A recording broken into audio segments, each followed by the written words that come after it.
Kate, barely able to hold back her tears, sat in a chair in the hospital ward, looking at her sister Amelia. Amelia was not her biological sister. She seemed to be her third cousin. Kate was not well versed in the intricacies of kinship, and actually, they hardly ever communicated with each other. Kate lived in the city her entire life. She got a good education and got married there. Amelia lived in the village. Her home was almost 300 kilometers from the city where Kate lived. Amelia had no husband. The summer before last, spending time on the lake with a group of drunken people, he went swimming and drowned, leaving his wife and two little twin daughters, Chloe and Zoe, all alone.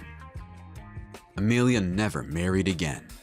Thus, she raised her two daughters on her own. Kate and her husband Daniel came to the funeral and saw the terrible conditions Amelia lived in. Feeling sorry for her and the girls, Kate sent them parcels with presents from time to time. Daniel didn't mind, but at the same time, he didn't support his wife. "Do you think they will be grateful to you? Don't even expect them to," he said. "No, Daniel, I just want to help them out a little. Amelia is very kind. If she were in my shoes, I'm sure she would do exactly the same," Kate answered her spouse. "You are a holy simplicity," grinned her husband as he hugged Kate. "Just like Mother Teresa. Just listen to me.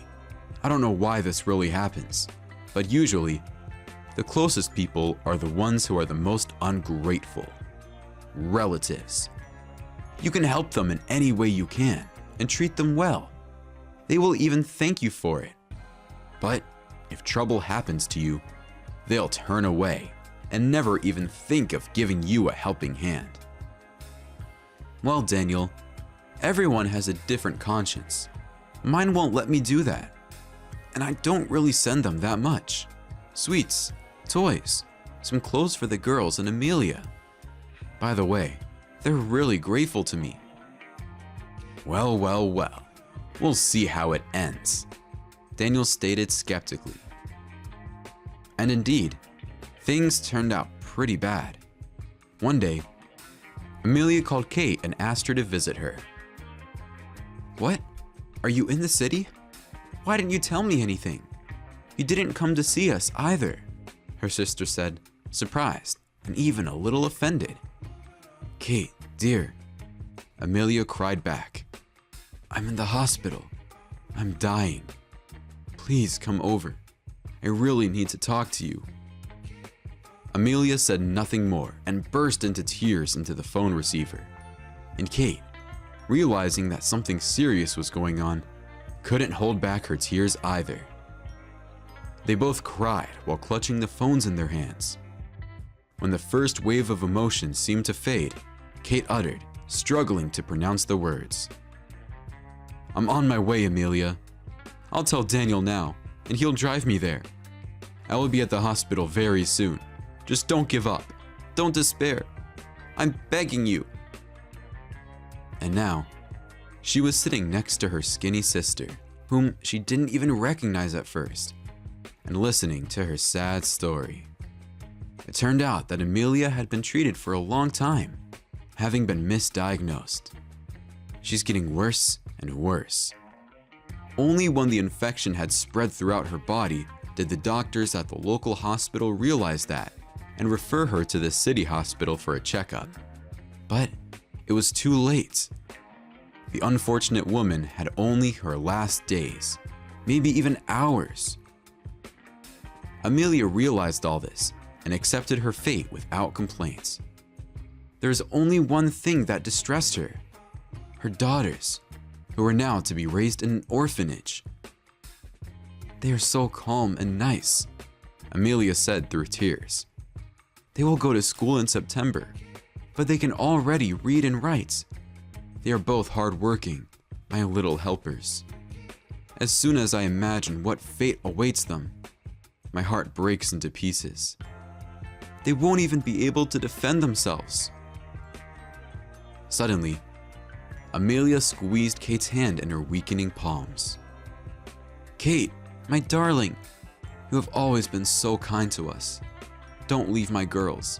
Please take them with you. Your Daniel is a good person, and your son is the same age as them. You have a big apartment. I have no one else to take care of them. Kate, please. Evelyn, my brother's fiancée, is looking after them now. But she's so feisty and greedy and always cursing. And my brother is the same as Evelyn. There will be no normal life for the girls there. Nothing but suffering. And I don't think they will agree to adopt my girls." "Well, why are you already burying yourself, Amelia?" said Kate. "We have very good doctors here. He will get better. You'll see."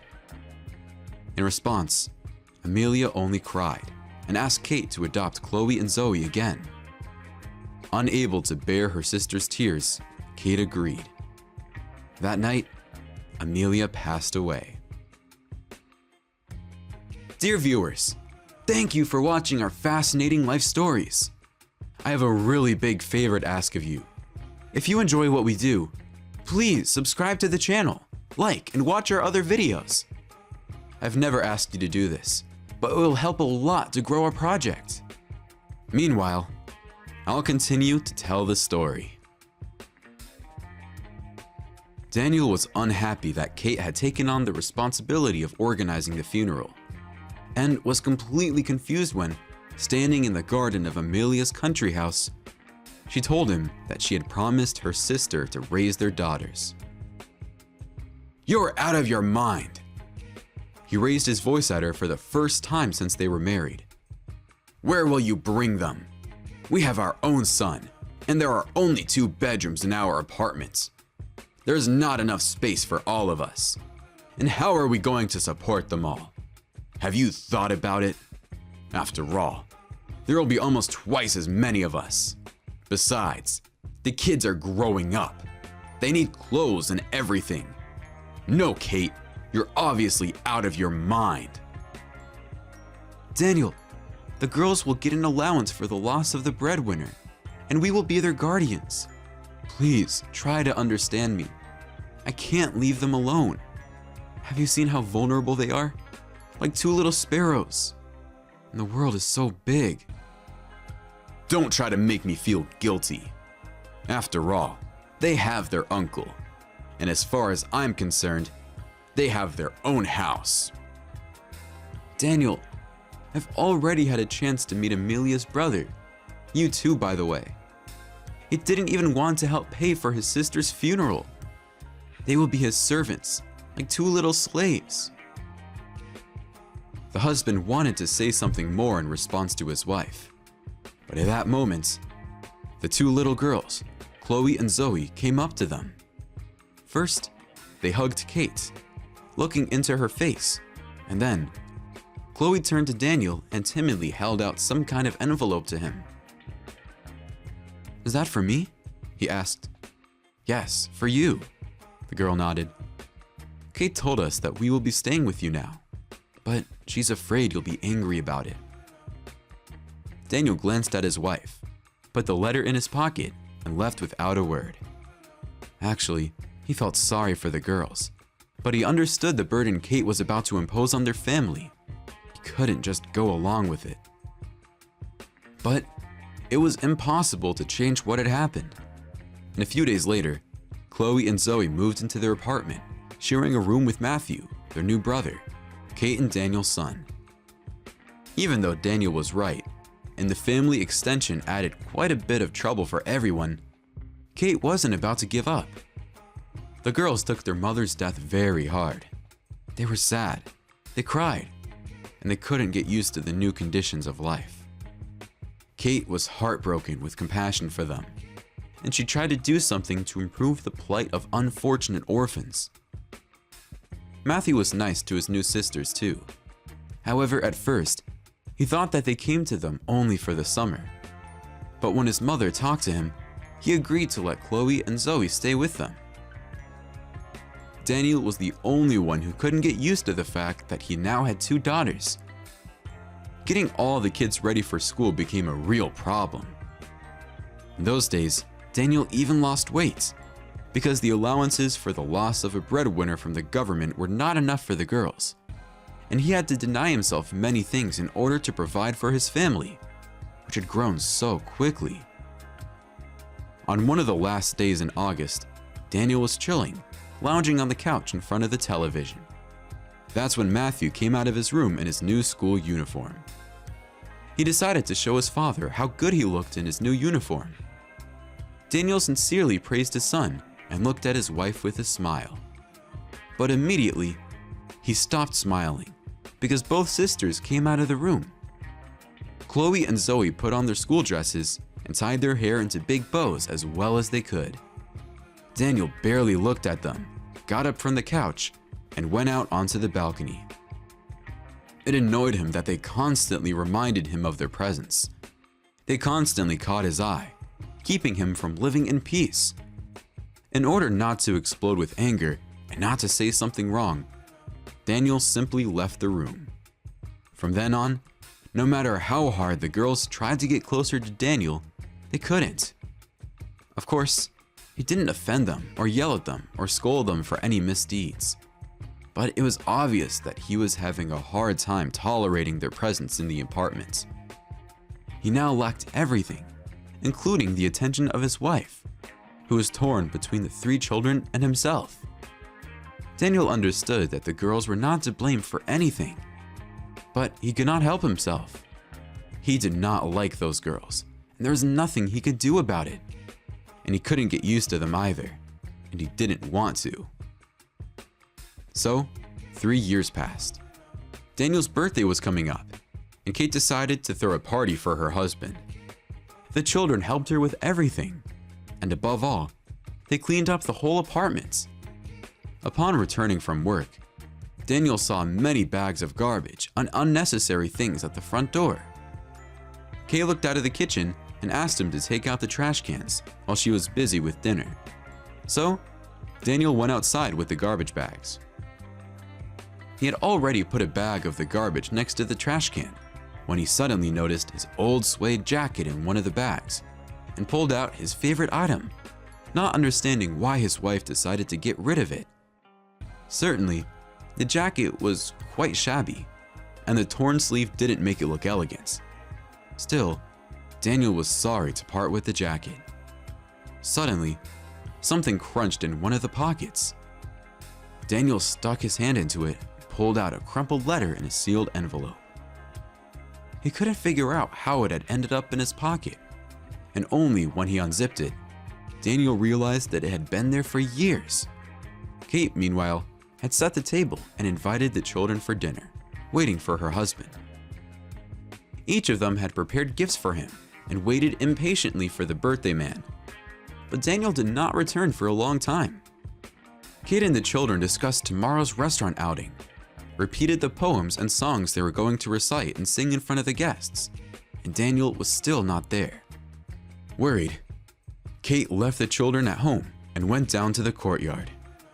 Daniel was sitting on the concrete fence near the garbage cans, clutching a piece of paper. The woman, unable to understand anything, walked up to him and asked what happened. Only now, she noticed with surprise that Daniel was crying, and he silently handed her a piece of paper written in a child's handwriting. Kate took it in her hands, and tears immediately came to her eyes. "Dear Daddy Daniel," was written on the piece of paper. "Thank you and Mom Kate for letting us stay with you. We will be good and obedient girls, your daughters. You will never regret being parents to us, and we will be proud to take your last name and tell everyone how good and kind you are. Thank you for everything. Your Chloe and Zoe. We love you very much." "Look," Daniel said to his wife, sighing heavily. "The lines are blurred with drips. The girls were crying when they wrote us that letter. They wrote it to me. Remember right after Amelia's funeral, they came up to us and handed me that envelope? They wanted me to read it right away, but I put it in my jacket pocket and forgot about it. God, Kate, what kind of callous person am I? soulless, stupid, and mean. You're kind and good, Daniel, and the girls know it perfectly well. And now you know it too. Come on, they're waiting for us. Dinner is getting cold, and if you've been wrong about something, it's never too late to fix it. Yes, Kate, I'll make it right. I'll be a real father to them, and they'll never regret agreeing to be my daughters. We have the most real and very friendly family, don't we? Of course we do. Daniel hugged his wife, and they went home together. And there, he hugged all of his children. There was a special warmth and comfort at the table that evening. The laughter and jokes did not stop, and everyone was happy. Only when the children were asleep, Daniel, who had kissed them for the first time before going to bed, took the letter out of his pocket, carefully smoothed it out, and put it in his photo album, where he kept the memories that were dearest to his heart. Kate watched her husband with a smile. She was sure that tonight, the happiness that had come to their house would never leave him again. Thanks for watching this video. Share your impressions in the comment section.